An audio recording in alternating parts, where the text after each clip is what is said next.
नहीं, आप देखेंगे आपको चेहरा नजर नहीं आएगा। यही हमारी दिलों की हो चुकी है इस दुनिया में रहते हुए।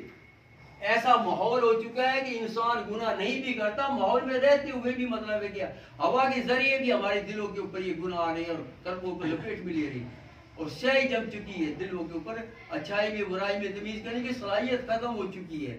ये जो हम जिक्र करते हैं अल्लाह का ज़रबे लगाते हैं, इसलिए लगाते हैं कि दिल को साफ किया जाता है। और ये अपनी तरफ से नहीं, बाकायदा कुरान और हदीस में बात लंबी हो जाएगी, अल्लाह का हुक्म है, इसलिए हम करते हैं अल्लाह का। ये ज़रबे लगा के दिल को साफ करना होता है।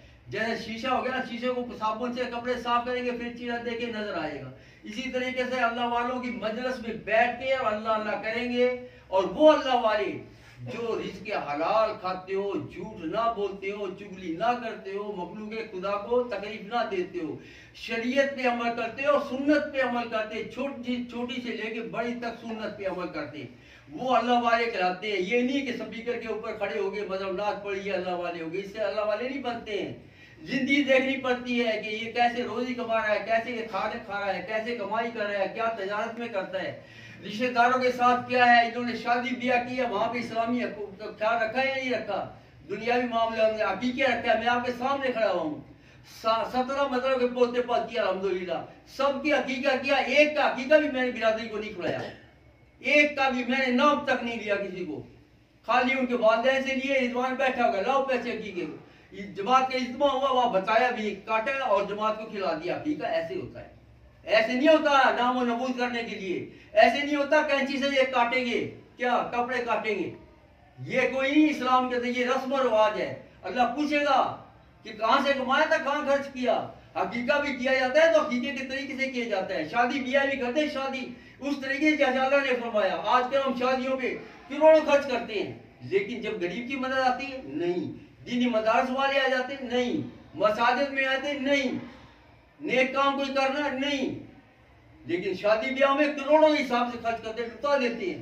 इसी तरीके से मरने के ऊपर जो अहकामात बताए उन्होंने उसको भी हम क्रास कर चुके हैं। पूरी जिंदगी हमारी टोटली मतलब है कि बिदक चुकी है, अल्लाह को याद ही नहीं है, रसूल याद ही नहीं है, बातें तो बहुत सारी है। आखिर में बस ये कहूंगा कि याद दिलाता हूँ, 3 सुनते हैं नबी करीम सल्लल्लाहु अलैहि वसल्लम की, उसको अपना लो पहले, 3 सुनते मुश्किल नहीं है, उसको अपना लो आहिस्ता आहिस्ता, जब कदम रखोगे अल्लाह मजीद आगे तौफीक देगा।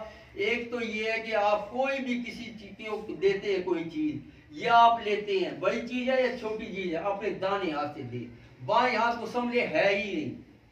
किसी को मोबाइल देना है, किसी को कोई चीज देनी है, खाना देना है, कपड़े देने हैं, जो भी आप करते हैं दाने हाथ से दो। नबी करीम सल्लल्लाहु अलैहि वसल्लम का उस समय दाने हाथ से देना, बाएं हाथ से नहीं। और जब लेते हैं तो दाएं हाथ से लो, बाएं को पीछे कर दो। हाँ, बाएं को सिर्फ मददगार के तौर पे ले लो, ये अपनी जिंदगी में असूल अपना लो। क्या नबी करीम सल्लल्लाहु अलैहि वसल्लम की सुन्नत है, इसलिए नहीं कि अपनी मर्जी नहीं, नबी करीम से सुन्नत समझते हुए दाने हाथ से दो और दाने हाथ से लो। और जब भी कोई काम करना है, छोटा है या बड़ा है, बिस्मिल्लाहिर्रहमानिर्रहीम, बिस्मिल्लाहिर्रहमानिर्रहीम, बिस्मिल्लाह, कम अज कम दिन में 50 मरतबा कोई काम करेंगे ना, 50-100 मरतबा तो किसी को चीज देनी भी है, लेनी भी होगी ना। एक दिन के अंदर अगर बिस्मिल्लाहिर्रहमानिर्रहीम बिस्मिल्लाहिर्रहमानिर्रहीम पढ़ के किया और दाने हाथ से दिया, कितना सवाब मिलेगा, सुन्नत पे ही अमल होगा। तीसरा ये है कि जब भी आपकी मुलाकात हो, मुसलमान है पाकिस्तान के अंदर अक्सर मुसलमान पैर कर दिया अस्सलाम वालेकुम व रहमतुल्लाह, अस्सलाम वालेकुम, जो भी मिलता है उसको सलाम करो। किस नजरिए से कि अल्लाह का हुक्म है, नबी ने फरमाया, नबी की सुन्नत है। ये तीनों काम नबी करीम सल्लल्लाहु अलैहि वसल्लम की सुन्नत है। ये सुन्नत समझ के इन तीनों कामों को अपना लो, और तो आहिस्ता आहिस्ता खुद जिंदगी के अंदर सुन्नत भी आती चली जाएगी और शरीयत पे अमल करने की भी तौफीक मिलेगी। और दूसरी, अल्लाह वालों की नेक मजलिस में बैठना बहुत जरूरी है। नेक मजलिस के अलावा इस्लाह नहीं होगी। नेक बंदे मिलने महाल है, इस दौर में तलाश करने पड़ते हैं। नेक मजलिस के अंदर जाके बैठ भी गए ना तो उनके बैठने से भी अल्लाह ताला गुनाह माफ फरमा देती है।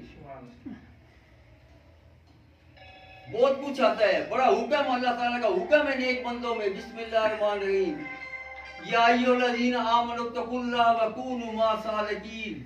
ऐ ईमान वालो जो अल्लाह पर रसूल पे ईमान लाए हो, उनको हुक्म दिया जा रहा है कि अल्लाह से डरो, इत्तकुल्लाह, अल्लाह से डरो, अल्लाह से डरो हर वक्त, और वकूनु हो जाओ मअस सादिकीन, सच्चों के साथ, नेक बंदों के साथ। सबसे पहले सच्चे नेक बंदे कौन थे? अंबिया थे। फिर सहाबा इकराम, फिर चलते चलते औलिया इकराम आती हैं, उलमा आते हैं, आप बैठे नेकों के साथ जाके बैठे, उनके हुक्म है अल्लाह का, उनके साथ बैठोगे, सोबत में बैठोगे तो अच्छे बन जाओगे, चर्चों की सोबत में बैठोगे चर्ची बन जाओगे, जैसे की सोबत में बैठोगे वैसे हो जाए। क्यों ना अपने आप को नेक बंदों की सोबत में बैठो, लेकिन बैठना नहीं, टाइम नहीं निकालना, सो जाना है, कमाई करने जानी, गप्पे मारनी है, दो दो चार चार मिलके ने मोहल्ले के अंदर गश्त लगाने हैं, लेकिन अल्लाह वालों की मजलिस में नहीं जाना, वहाँ टाइम ज़्यादा लग जाएगा।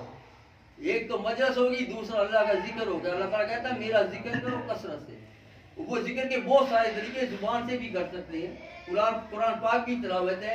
ये जो खानकाही निज़ाम, जो खानकाही निज़ाम अल्लाह वाले शुरू से चला आ रहा है, आजकल तो खानकाही है ही नहीं, नापैद हो चुकी है।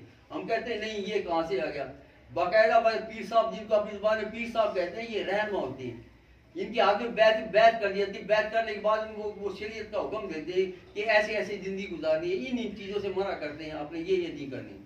तो उन लोगों के पास बैठोगे रहोगे तो जिंदगी सवरती चली जाएगी और अल्लाह राजी हो जाएगा। अल्लाह राजी हो जाएगा तो कब्र में भी आसानी होगी और आखिरत में भी आसानी होगी।